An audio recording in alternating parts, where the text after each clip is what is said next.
Imagínate, cuando todo empezó, ninguno de nosotros imaginaba que esas vacaciones se convertirían en uno de los recuerdos más marcados de nuestras vidas.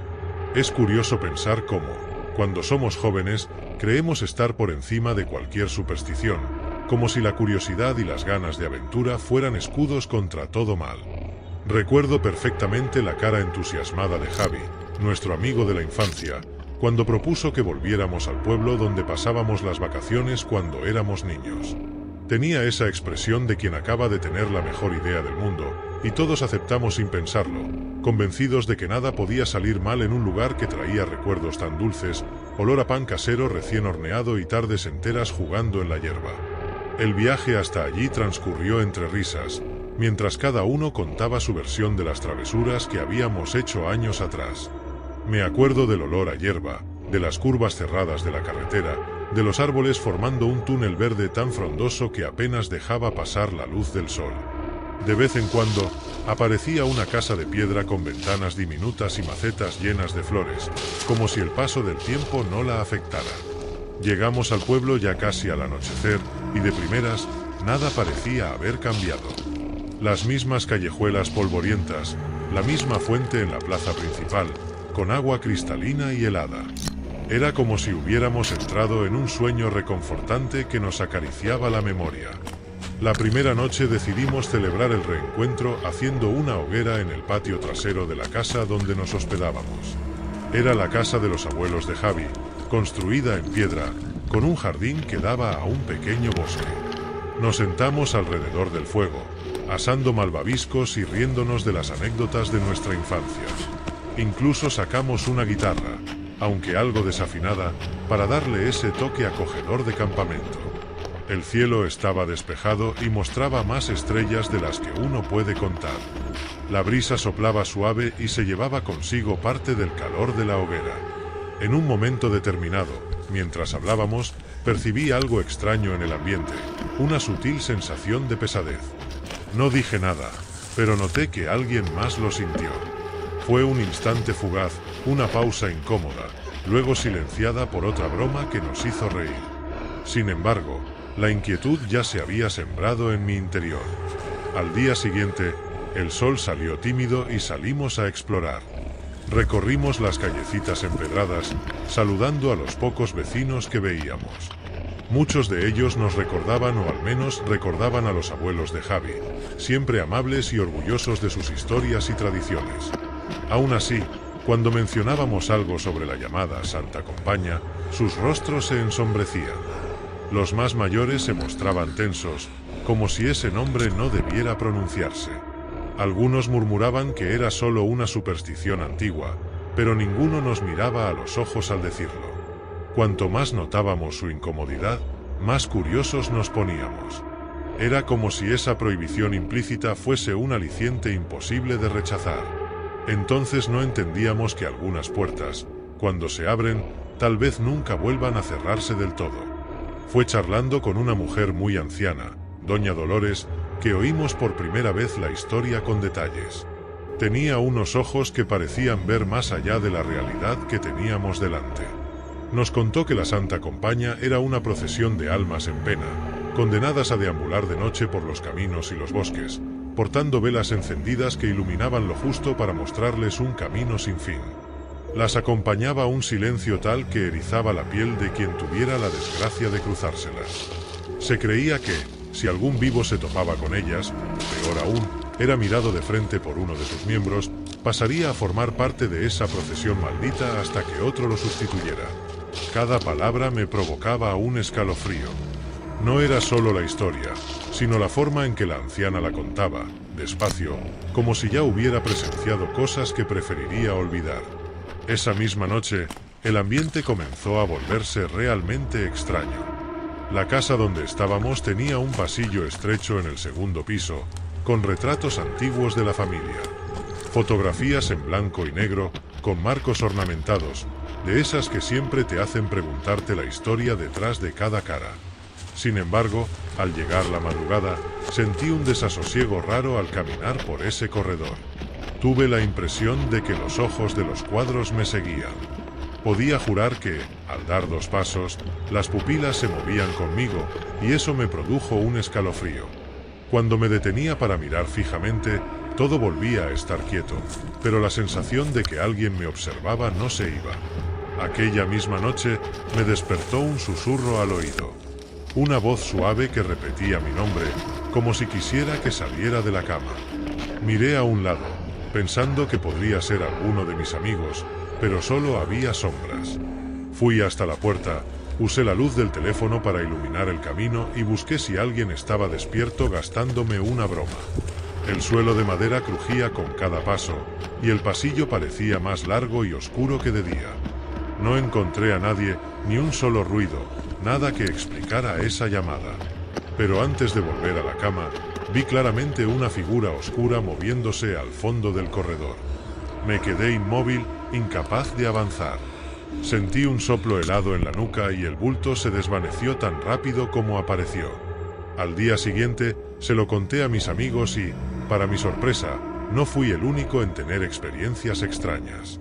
Laura, la más escéptica del grupo, admitió haber sentido pasos que la seguían hasta el viejo pozo del pueblo. Cada vez que se detenía, los pasos también se paraban, pero no veía a nadie. Javi contó haber visto una figura vestida de negro atravesar el patio en plena noche. Poco a poco, la risa fácil de los primeros días dio paso a miradas inquietas y noches en vela. Al mismo tiempo, sentíamos que algo nos empujaba a seguir investigando, como si estuviésemos atrapados por ese misterio que no paraba de crecer. Aunque nos asustara, nos arrastraba con cada pequeño descubrimiento. Era la actitud imprudente de quien no cree del todo en lo sobrenatural y se deja llevar por la curiosidad. Y así llegamos a la noche en la que todo se intensificó. Al anochecer, habíamos visitado la ermita del pueblo, un edificio antiguo de piedra, rodeado de lápidas con musgo y árboles viejos que parecían encorvarse sobre nosotros. Dentro olía a humedad y el eco de nuestros pasos resonaba entre los muros. A un lado del altar había velas apagadas y un crucifijo gastado por el tiempo. El ambiente era pesado, difícil de describir, como si ese lugar hubiera presenciado secretos transmitidos de generación en generación. Un vecino anciano, sentado a la entrada, nos dijo que no anduviéramos por los caminos de noche, mencionando una vez más a la Santa Compaña. No necesitó decirlo 2 veces para ponernos en alerta. Regresamos a casa cuando el crepúsculo ya oscurecía el cielo, y el aire era más frío de lo normal. Cenamos en silencio y nos quedamos en la sala, como si esperáramos algo sin saber bien qué. De pronto, el viento arreció, golpeando las ventanas y haciendo temblar las velas de la mesa. Hubo un instante en que se hizo un silencio absoluto, como si el mundo se hubiera detenido de golpe. Laura miró por la ventana y nos llamó con un hilo de voz. Nos asomamos y vimos, entre los árboles, un brillo vacilante, como si varias velas avanzaran en fila. Silenciosas, sin ruidos de pisadas, sin voces. Solo esa iluminación amarillenta y casi irreal. Nos quedamos inmóviles, sin saber si debíamos apagar las luces o salir corriendo. Con la mirada fija, distinguimos figuras humanas, pero eran tan translúcidas y pálidas que era imposible creer que fueran personas de carne y hueso. Flotaban por el camino en una procesión lenta, casi hipnótica. En ese instante entendimos que la leyenda estaba cobrando vida delante de nuestros ojos. Algunas de esas siluetas portaban velas, otras arrastraban algo, pero ninguna emitía el menor sonido. El silencio era tan sobrecogedor que hacía que se me acelerara el corazón. Cuando por fin pude moverme, intenté hablar, pero mi voz salió apagada. Todos estábamos clavados ante aquella escena imposible y terrorífica. Una de esas figuras levantó la mirada hacia nosotros. Fue suficiente para que nos apartáramos de la ventana y atrancáramos la puerta principal. No puedo describir el horror que sentí en esa fracción de segundo. Un frío punzante me atravesó el cuerpo. Javi, en un arrebato, susurró que teníamos que huir, que si la Santa Compaña nos veía tan claramente, quizá nos llevarían con ellos. Corrimos hacia la puerta trasera sin mirar atrás, aterrados por la idea de unirnos a esa procesión interminable. En el exterior, el aire estaba helado y la noche parecía más oscura, como si las nubes hubieran cubierto la luna. Nos internamos en los senderos del bosque intentando recordar el camino hasta la ermita, pero el pánico nos hacía tropezar y caer, arañándonos en las ramas secas. Cada sombra que veíamos nos parecía un alma en pena que nos acechaba, haciendo que el corazón nos palpitara con fuerza. Los murmullos que antes habían sonado lejanos ahora parecían rodearnos, voces suaves que susurraban, susurraban palabras que no entendíamos. Fue un trayecto corto, pero se sintió eterno hasta que llegamos al umbral de la iglesia. Abrimos la gruesa puerta de madera y nos refugiamos dentro, cerrándola a nuestras espaldas. Tras aquello, se hizo un silencio casi total. A la luz de la linterna de Javi, vimos el pasillo, los antiguos bancos y el altar desgastado. A su alrededor había un montón de velas sin encender, que en ese contexto parecían una invitación macabra. Nos apoyamos contra las paredes, empapados en sudor, con el corazón todavía en un puño, sin atrevernos a encender nada.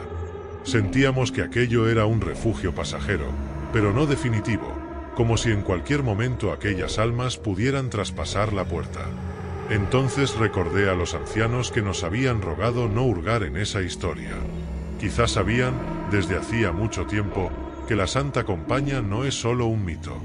Tal vez ya habían perdido a alguien a manos de esas velas silenciosas. En algún momento, estábamos tan agotados que nos quedamos medio dormidos, cada uno en un rincón, apoyados unos contra otros. Fue la noche más larga de mi vida. Solo cuando los primeros rayos del sol se colaron por las vidrieras rotas, nos dimos cuenta de que seguíamos vivos. Salimos con cautela, el corazón aún encogido, convencidos de que no queríamos quedarnos allí otra noche. Los habitantes del pueblo, al vernos pasar, nos dedicaban miradas que mezclaban compasión y certeza de que sabían lo que había sucedido. Quizá ya hubieran perdido familiares, amigos o vecinos a manos de la Santa Compaña y no les merecía la pena contarlo a extraños curiosos. Preparamos nuestras cosas con prisa y emprendimos el regreso. Mientras el coche avanzaba por el camino y las casas de piedra se iban quedando atrás, cada uno de nosotros guardaba silencio. No hacía falta decir nada. Sabíamos que algunas historias no deberían profanarse y que la curiosidad puede llevarnos por senderos de los que tal vez no haya retorno. Cada curva de la carretera que nos alejaba del pueblo era un alivio. Sentía que me quitaba un gran peso de encima. Sin embargo, me pregunté si otros jóvenes no llegarían al lugar con las mismas ansias de aventura, sin tener idea de las sombras que se cernían sobre esos bosques. Hoy, cuando recuerdo esos días, un escalofrío sacude mi cuerpo. Yo, que siempre creí que todo era una exageración del folclore, ahora miro la oscuridad de la noche con otros ojos. Si alguien me preguntase, ¿de verdad crees en esos fantasmas? ¿Crees que pueden arrastrarte a una procesión sin fin? No sabría dar una respuesta exacta. Me limito a decir que respeto lo que no comprendo. Y que en ciertos rincones del mundo, las sombras guardan secretos que ni la valentía más juvenil puede enfrentar de nuevo. Si alguien quisiera comprobarlo en persona, solo puedo desearle suerte. Porque cuando cae la noche, el silencio a veces es más poderoso que cualquier grito, y nunca sabes qué podría estar reptando entre los árboles. La Santa Compaña sigue allí, en la penumbra, esperando a los que no temen asomarse a lo que desconocen. Espero que te haya gustado la historia, porque la segunda historia es aún más escalofriante. Solo no olvides revisar si ya estás suscrito al canal para no perderte ninguna historia terrorífica. Imaginete, era una de esas noches en las que la ciudad parece encogerse en silencio, casi como si guardara un secreto muy antiguo. Por las calles de Madrid, la luna lanzaba un brillo pálido que resaltaba las fachadas históricas de los edificios, mientras el suave viento se deslizaba por las callejuelas estrechas dejando tras de sí un leve susurro de las hojas de los árboles. Desde lejos, se escuchaban los ecos de los últimos trasnochadores que volvían a casa, dejando los callejones casi desiertos, aunque cargados de una atmósfera que rozaba lo siniestro. Y fue en ese escenario donde Jaime, un joven periodista de 29 años, emprendió su investigación más oscura. Jaime trabajaba para un periódico pequeño, casi familiar, cuyo público principal eran los vecinos del barrio.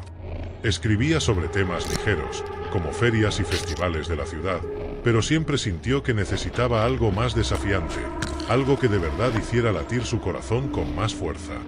Esa oportunidad llegó cuando empezaron a circular relatos sobre muertes misteriosas que ocurrían siempre a las 3 de la madrugada en una antigua calle del centro. Al principio, todos pensaron que tal vez fuera coincidencia, una serie de fatalidades. Pero Jaime fue el primero en sospechar, ¿por qué siempre a la misma hora? ¿Y por qué en esa misma calle, rodeada de construcciones que parecían susurrar historias olvidadas? Al principio, en la redacción, lo miraron con recelo. ¿Quién creería en rumores sobre brujas y pactos demoníacos en una gran capital europea? Sin embargo, en cuanto un anciano llegó al periódico contando que la hija del vecino había aparecido sin vida cerca de un callejón tenebroso, Jaime decidió ir personalmente. Sintió que, aunque todo fuera pura especulación, valía la pena averiguar.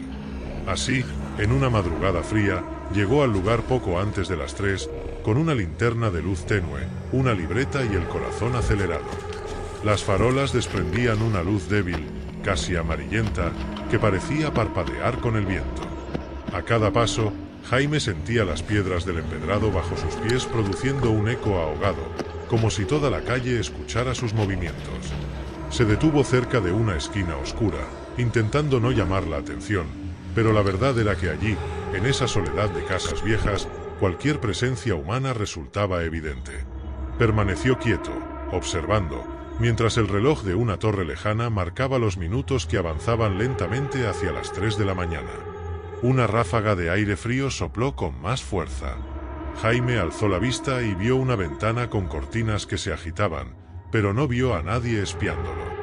Aún así, un escalofrío recorrió su espalda sin saber muy bien la razón.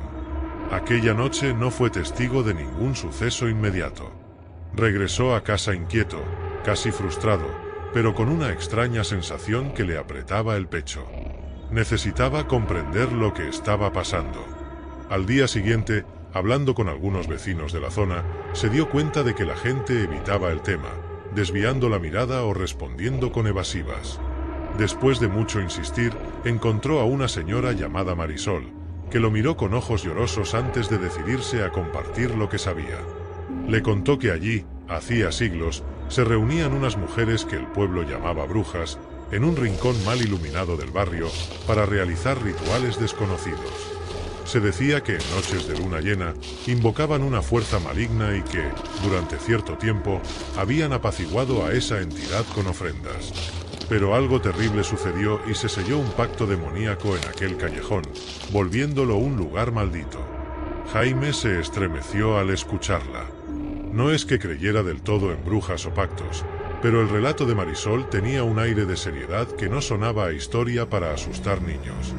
Le prometió a la anciana tener cuidado, aunque percibió que ella estaba realmente atemorizada, como si supiera que ese mal era muy real.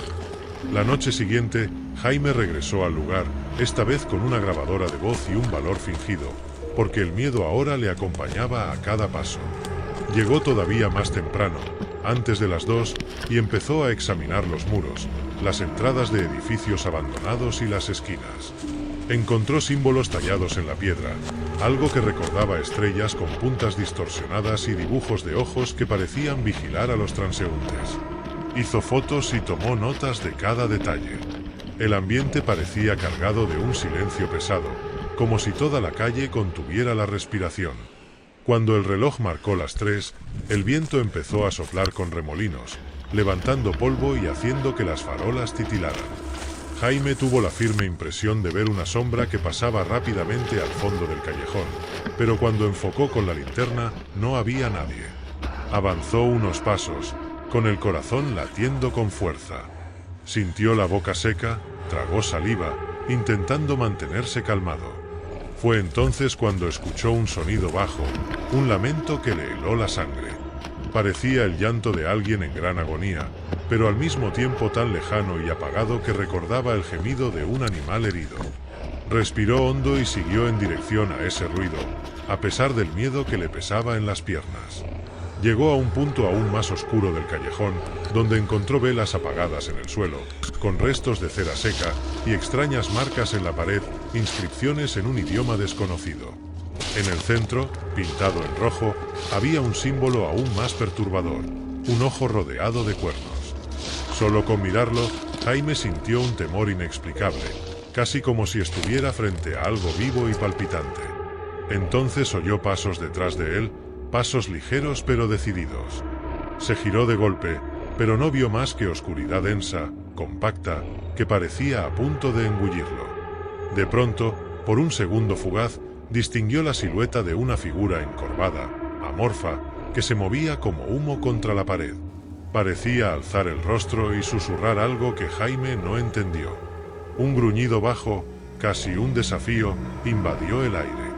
En un reflejo desesperado, Jaime apuntó la linterna, pero la criatura se desvaneció tan rápido como apareció.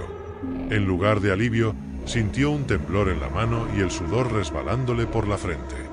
Le costó un gran esfuerzo retroceder, porque cada célula de su cuerpo le gritaba que corriera de allí. Cuando llegó a la calle principal, oyó las sirenas de la policía. Poco después supo que había ocurrido otra muerte en el barrio, otra vez alrededor de las 3. La culpa lo invadió como una marea de emociones. Se sintió impotente, pues había ido con la intención de impedir más casos, pero no pudo hacer nada. Al día siguiente, el periódico estaba patas arriba con todo tipo de conjeturas. Muchos empleados pensaban que se trataba de un asesino cruel, un loco suelto. Pero Jaime no podía sacarse de la cabeza lo que había visto. Por más descabellado que sonara, aquella sombra y los símbolos antiguos apuntaban a algo que superaba lo puramente humano. Decidido a llegar al fondo del misterio, fue a la Biblioteca Nacional de Madrid, donde pasó horas entre estanterías polvorientas, sumergido en libros que databan de épocas muy lejanas. Tras mucho buscar, dio con un manuscrito amarillento titulado Crónicas ocultas de Castilla, que mencionaba un círculo de las sombras formado por mujeres que habrían vendido sus almas a cambio de poder y vida eterna. El texto hablaba de rituales de sacrificio y de la invocación de una entidad que habitaba en la frontera entre nuestro mundo y otro aún más tenebroso. Un escalofrío le recorrió el cuerpo al leer cada línea. Lo más impactante fue hallar referencias a un tal libro de las 3 llaves, un artefacto que, según se decía, había servido para contener a aquella entidad siglos atrás. Según el manuscrito, dicho libro describía cómo sellar el portal abierto por los rituales oscuros, exigiendo 3 elementos simbólicos: la llave de la sangre, que representaba el sacrificio y el valor; la llave del espíritu, que implicaba la pureza y la fuerza interior; y la llave de la palabra, que encerraba el poder de las invocaciones en un conjuro final. Jaime copió todo lo que pudo, pero vio que el texto no revelaba el paradero del libro. Era como si esa información se hubiera eliminado deliberadamente para que pocos pudieran acceder a ella. Sin saber por dónde continuar, volvió a buscar a Marisol.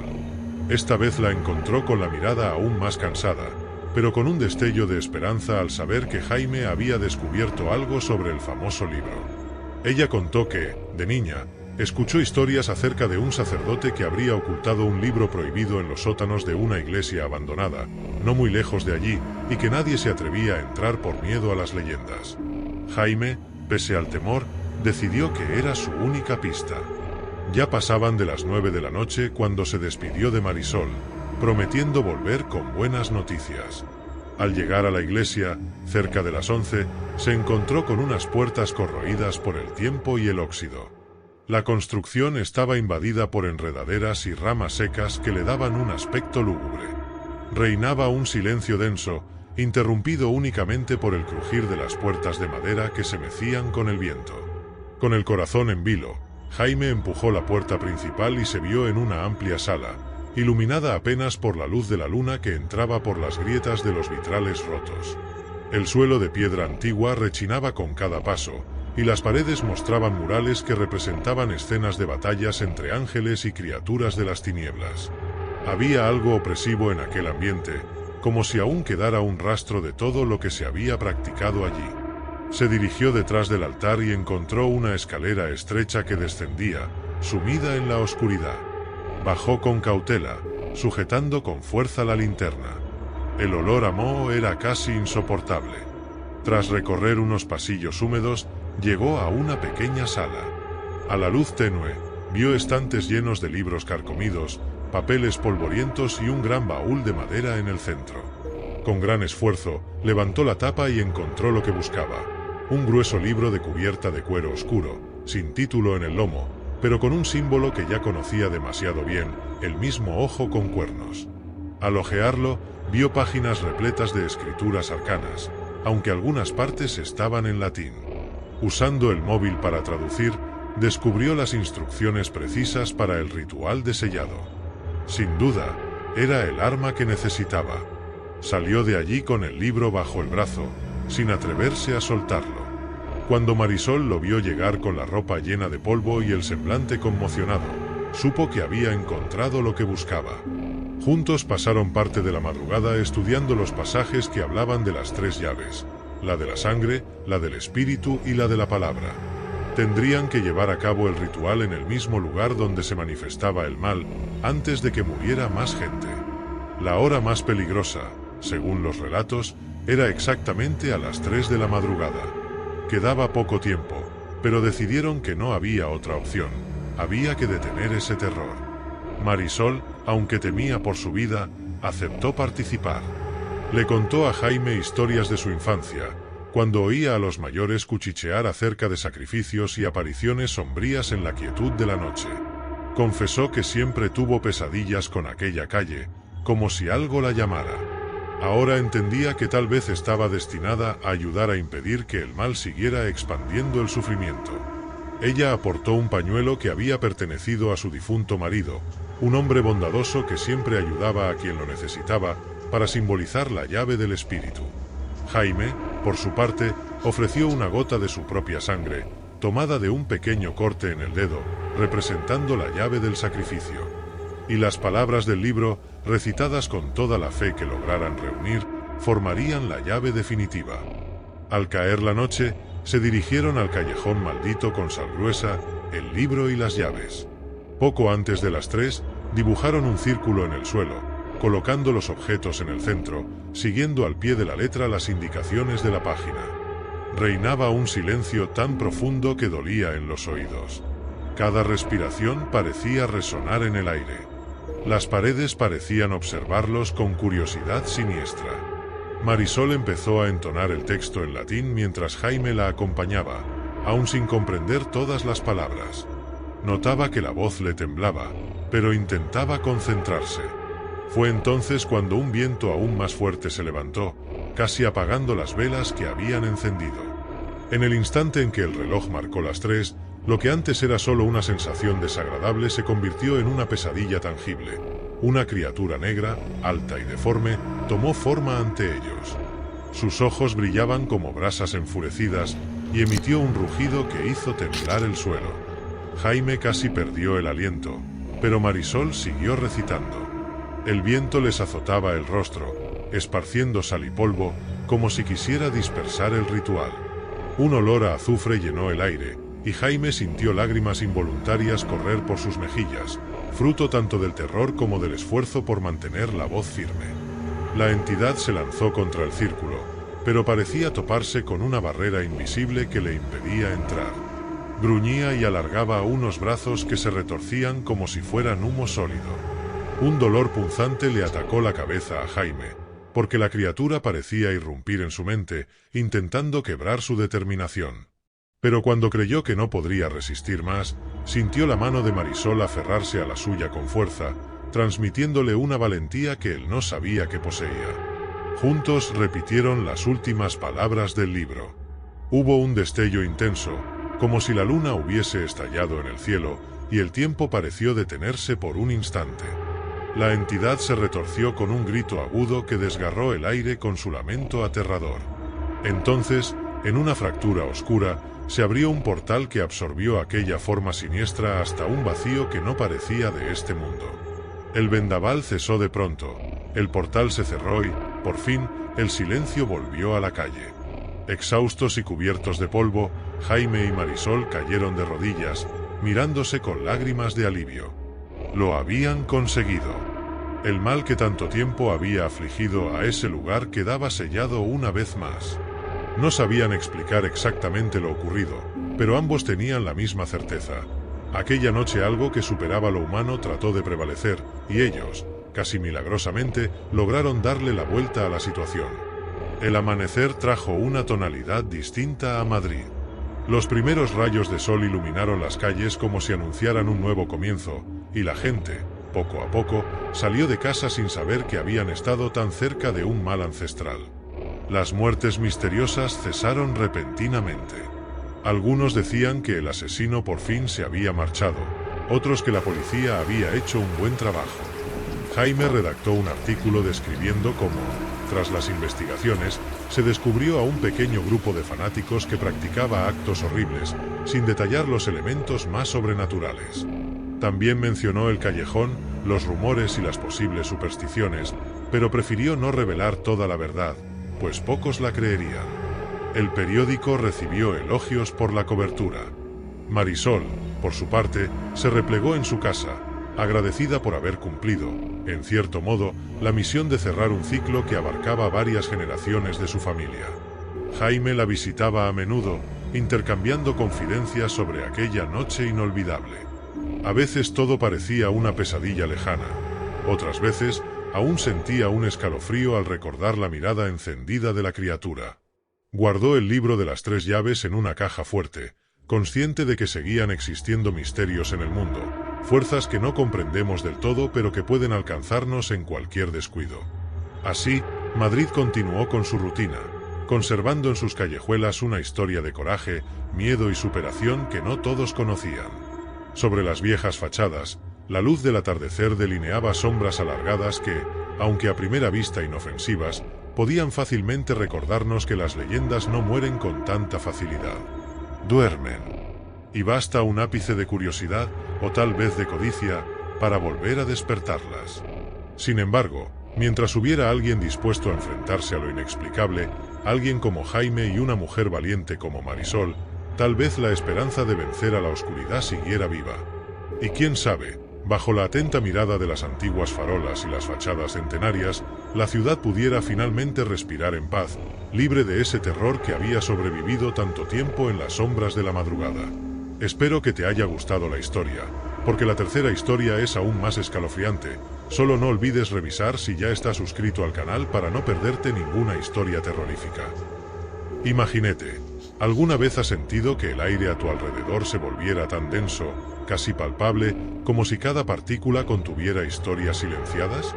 Fue más o menos así como se sintió Marina, una joven historiadora de 29 años, cuando llegó a un antiguo monasterio en el interior de España.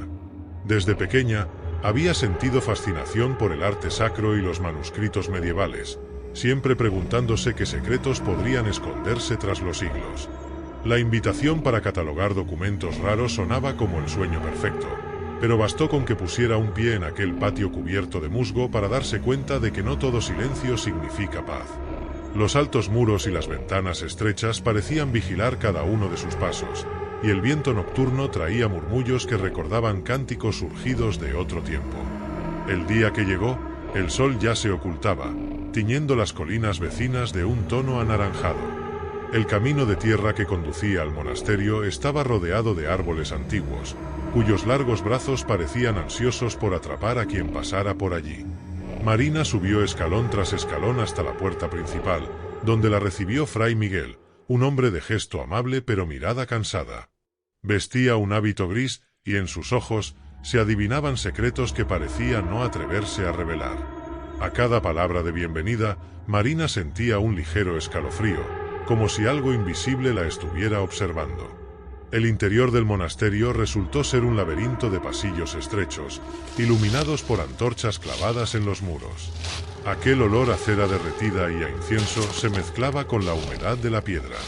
Fray Miguel condujo a Marina hasta una habitación sencilla, con una cama de madera, una mesa llena de marcas dejadas por documentos antiguos y una ventana que, de tan vieja, apenas se abría unos cuantos centímetros.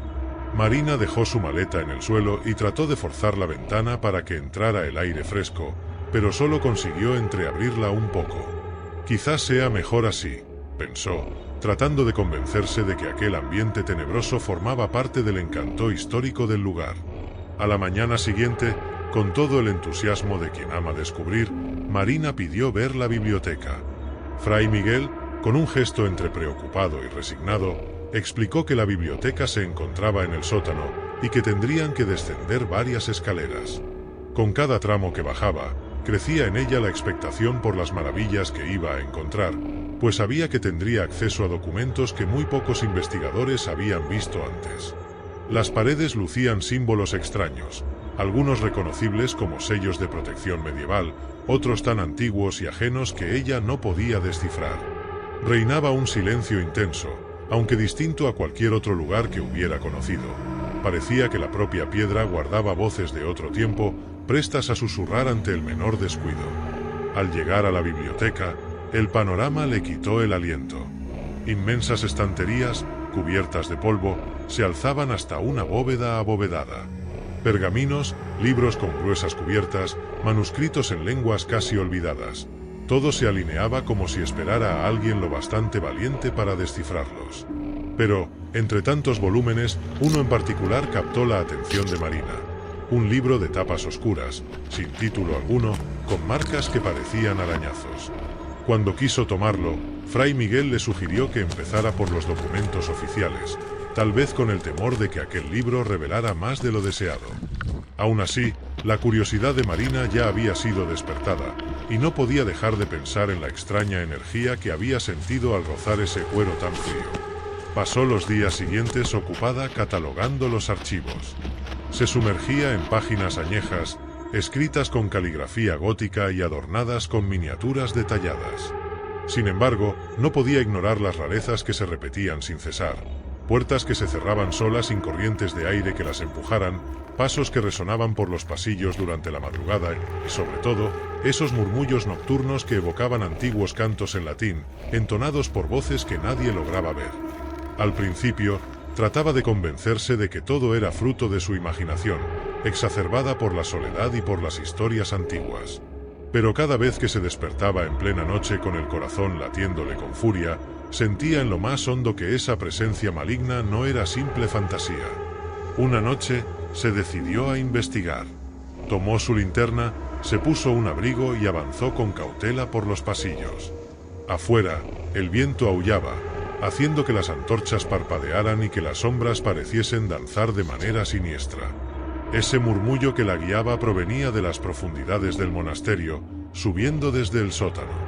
Siguió el eco de aquellos cánticos en latín hasta toparse nuevamente con la puerta que daba a la biblioteca. Para su asombro, la encontró apenas entornada, a pesar de que Fray Miguel siempre aseguraba cerrarla con llave. Entró con sigilo, sintiendo un escalofrío que le helaba la sangre, y descubrió una escena que la dejó paralizada. En el centro de la biblioteca había un círculo de velas encendidas y en medio de ese círculo se hallaba abierto el misterioso libro de tapas oscuras.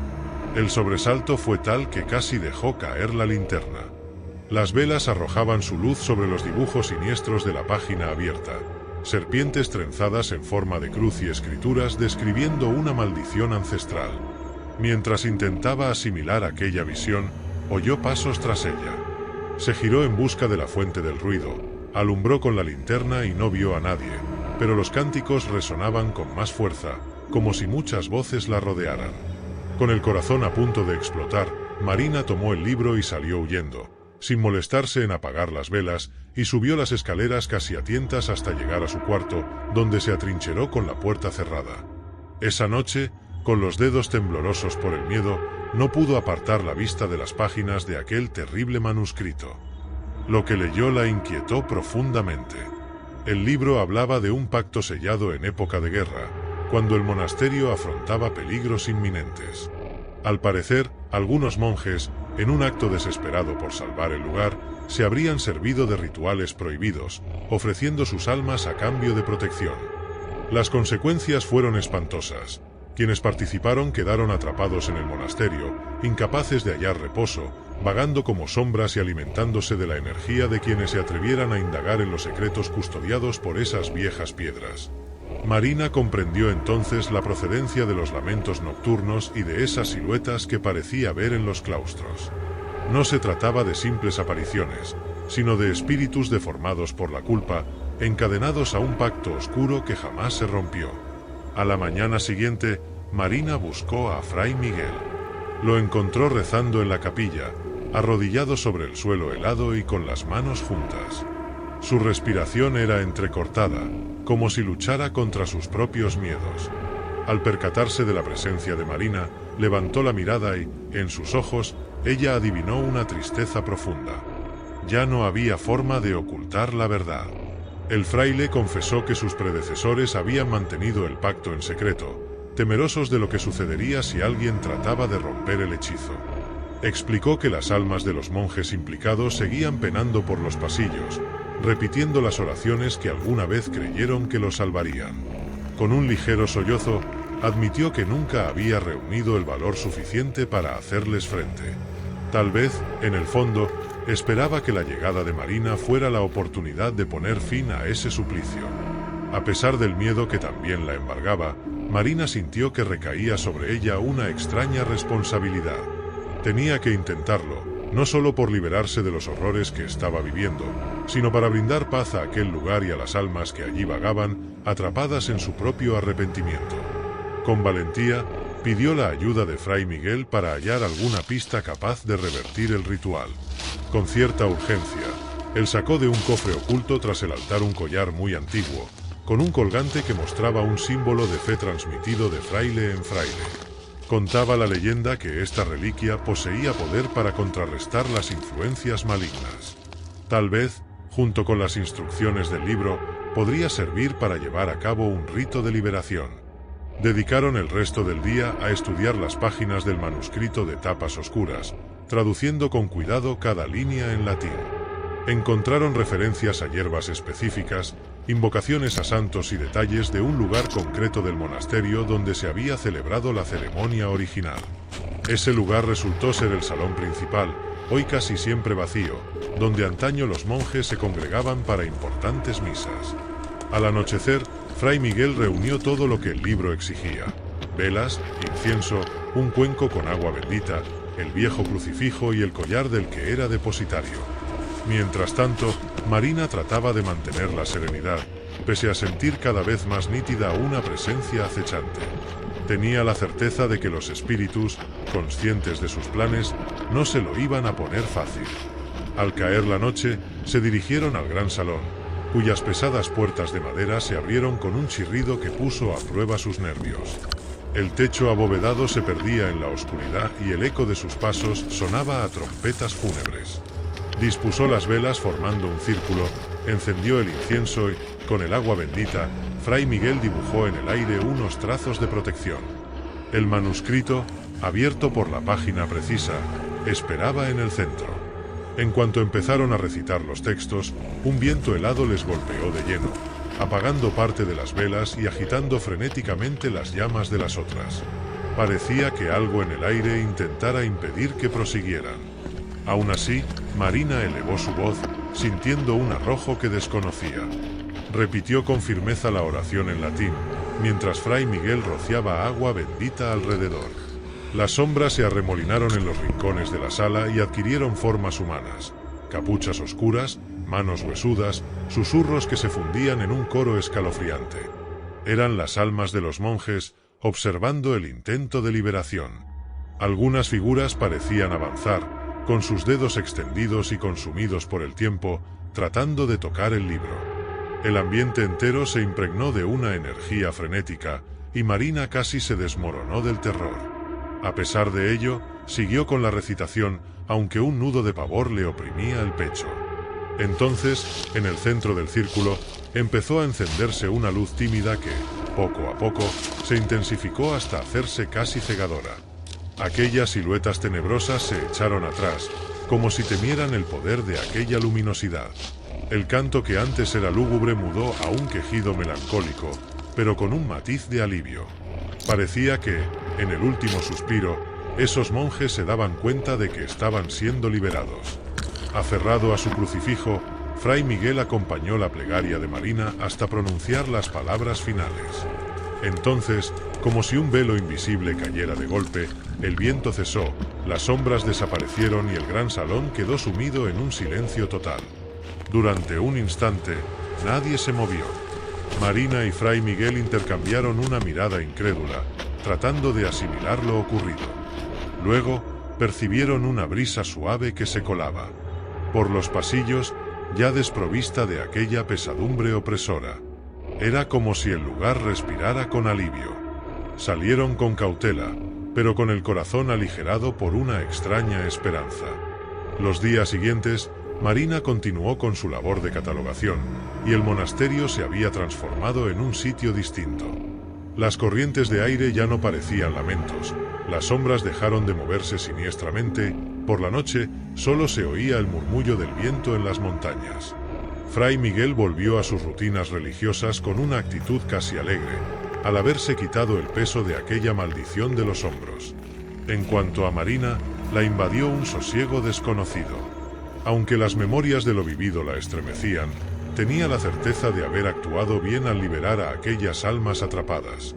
Llegó el día de su partida. Recogió sus pertenencias con un nudo en la garganta, pero agradecida por todo lo aprendido. Caminó hacia la puerta principal, donde Fray Miguel la esperaba para despedirse. El sol brillaba con una calidez desconocida, iluminando con sus rayos las viejas piedras. Con un gesto emocionado, él le dio las gracias por lo que había hecho, sujetándole las manos un instante. Aseguró que, si algún día deseaba volver, encontraría un monasterio repleto de historia, pero al fin libre de las voces del dolor y el arrepentimiento. Marina respondió con una sonrisa contenida, sin hallar palabras suficientes para describir lo que sentía. Partió consciente de que dejaba atrás un lugar renacido, donde las sombras, al fin, descansaban en paz. Mientras descendía por el mismo portón oxidado que la recibió semanas atrás, echó una última mirada y sintió un impulso de melancolía. Por un segundo, distinguió, o creyó distinguir, una figura con hábito marrón que la saludaba en silencio, casi como un eco del pasado finalmente liberado. Después siguió su camino, cuesta abajo, llevando consigo la certeza de que hay cosas en este mundo que van más allá de lo que cuentan los libros, misterios que habitan en las piedras antiguas y voces que nunca enmudecen hasta dar con quien tenga el valor de escucharlas y concederles libertad. Así concluyó la estancia de Marina en aquel monasterio, si bien el recuerdo de cada descubrimiento, de cada latido acelerado del corazón, se fundiría para siempre con su propia historia. ¿Te gustó la historia? Espero que sí. Cuéntame qué historia te puso los pelos de punta. Cuéntame cuál te gustó más. Pues en el siguiente vídeo la historia es aún más escalofriante. Solo que no olvides comprobar si ya estás suscrito al canal para no perderte ninguna historia terrorífica.